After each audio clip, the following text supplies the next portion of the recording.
नमस्कार शेतकरी मित्रांनो. शेतकऱ्यांसाठी अतिशय महत्त्वाची बातमी आता समोर आलेली आहे.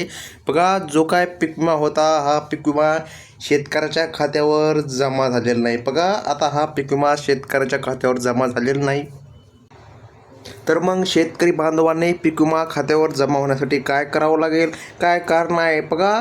तर जवळपास 3300 कोटी रुपयांचा निधी या ठिकाणी मंजूर केला होता, परंतु हा निधी शेतकऱ्यांच्या खात्यामध्ये जमा झालेला नाही. त्यामुळं आता शेतकरी बांधव हे निराश आहे.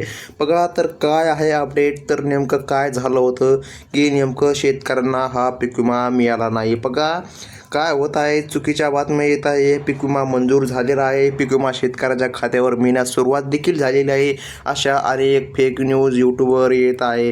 तर त्याबद्दलच आपल्याला बोलायचं आहे की खरं नेमकं आता पीक विमा कधी मिळणार, पीक विम्याचं काय झालेलं आहे. बघा, तर सविस्तर अपडेट या ठिकाणी जाणून घ्या मित्रांनो. बघा, तर मग या ठिकाणी शेतकरी मित्रांनो, खरीप हंगाम 2024ची 25% अग्रिम पीक विमा नुकसान भरपाई रक्कम दिनांक 10 पासून शेतकऱ्यांच्या बँक खात्यात जमा होण्यास सुरुवात झाली आहे. बघा, पूर्ण तालुका परिसरातील शेतशिवारात खरीप हंगाम 2024चा सप्टेंबर महिन्यात अतिवृष्टी झाली होती. बघा, यासाठी सोयाबीन, कापूस, तूर पिकांच्या नुकसान भरपाई मंजूर झाली होती. बघा, ही नुकसान जी काय झाली होती याची सरकारकडून या ठिकाणी भरपाई मंजूर करून दिली होती, परंतु बघा, रक्कम न मिळाल्याने स्वाभिमानी शेतकरी संघटनेच्या कार्यकर्त्यांनी पूर्णेची धानोरा काय व देऊळगाव दुधाचे गावाजवळील गोदावरी नदीपात्र जलसमाधी आंदोलन सुरू केले. बघा, जलसमाधी आंदोलन हे सुरू केले शेतकऱ्यांनी. तर कशामुळे की शेतकऱ्यांना जो काय आहे होय खरीप हंगाम पीक विमा मिळाला नाही. बघा, 15 एप्रिलपासून जिल्हाधिकारी कार्यालयासमोर आमरण उपोषण करण्याची इशाराही देण्यात आला. बघा, शेतकरी 15 एप्रिलपर्यंत हे आंदोलन करणार आहे, जलसमाधी आंदोलन. बघा, तर या आंदोलनामुळे शेतकऱ्यांच्या खात्यामध्ये पीक विमा जमा होण्याची सुरुवात देखील सुरू होऊ शकते. बघा, तर हा पीक विमा शेतकऱ्यांच्या खात्यामध्ये जमा केला गेलेला नाही, परंतु अनेक चुकीच्या अफवा पसरत आहे की शेतकऱ्यांना पीक विमा मिळाला आहे. पण खरी बातमी ही आहे की काहीच शेतकऱ्यांना पीक विमा मिळाला आहे. बघा, खूप कमी शेतकऱ्यांना पीक विमा मिळालेला आहे, बाकीच्या शेतकऱ्यांना पीक विमा मिळालेला नाही.